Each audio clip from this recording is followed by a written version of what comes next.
I'll show you all. Okay, our next speaker is known to many of you, the leader of the For Britain Party, Anne-Marie Waters. Oh, hello! Hello. Thank you, Jason.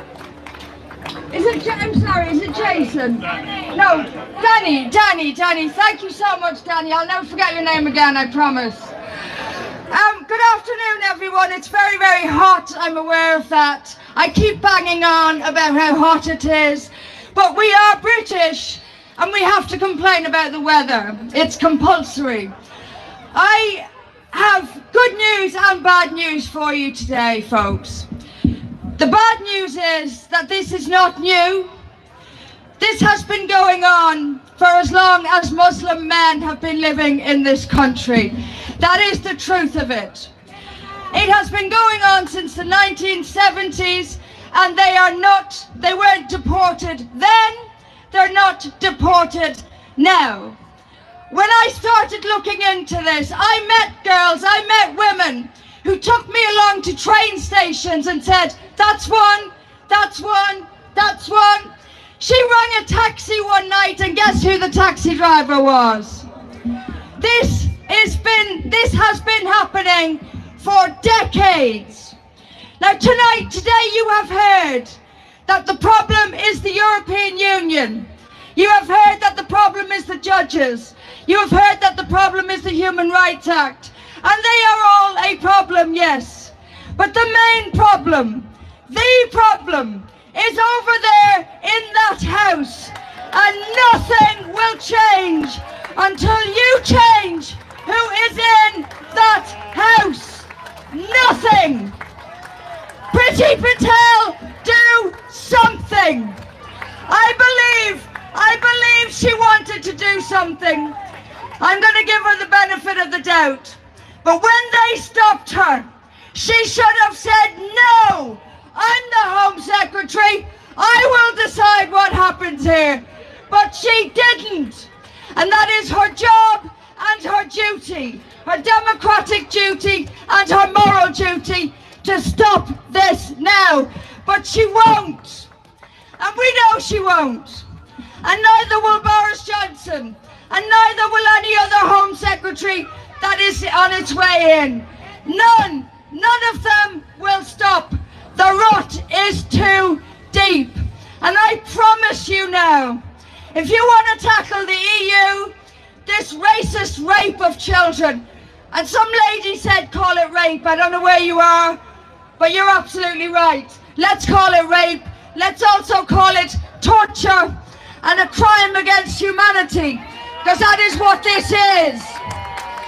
And those cowards over there will do nothing. How long are you going to wait? How long do you have to watch them do this to us? How long? It's been decades.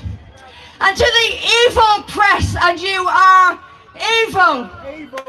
You are to blame for the fact that the people are too scared to get rid of the cowards over there. You are to blame for that.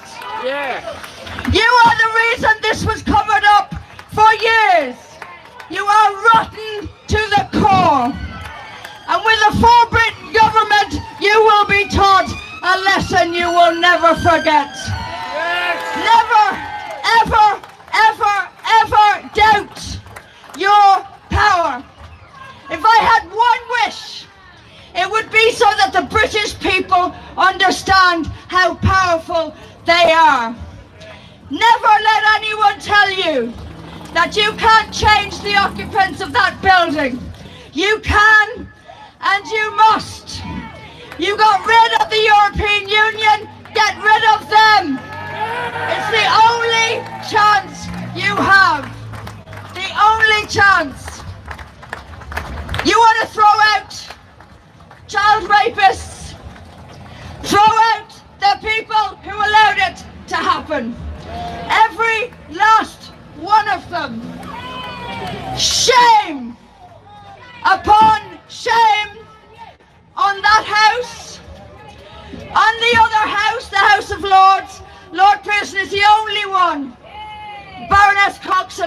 it ends there. Every kind of corrupt liar is what occupies the greatest parliament in the world. No more. I am so tired of it. And let me tell you something about the Human Rights Act. Yes, the government occasionally takes a case to the courts. And then they wring their hands. What can we do?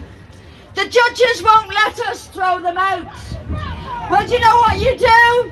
Get rid of the Human Rights Act and bring in new laws. It's really quite simple. Scrap the Human Rights Act now. Get rid of it. It is a rapist's charter, and replace it with a constitution for the people of Great Britain. Restore our free speech, restore our decency, and throw out the crooks and criminals, both from Rochdale and from that house of cowards across the road. Thank you very much. We will make America great again.